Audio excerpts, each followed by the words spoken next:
The name Dixie is synonymous with a Confederacy. There are many in our community whose privilege protects them from being offended by a name that represents so much pain and suffering for a people of color. However, you do not need to understand why it is offensive to understand that it is offensive and hurtful to your brown and black neighbors. Our community seems to be having a hard time talking about racism as it relates to the name change, but they are deeply connected. If we can't talk about racism, no matter how uncomfortable it is, how are we ever to dismantle it?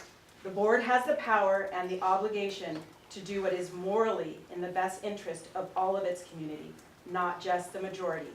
I am asking the board to make a clear statement that inclusion matters, that the voices of the African American community matter, and that we are heard.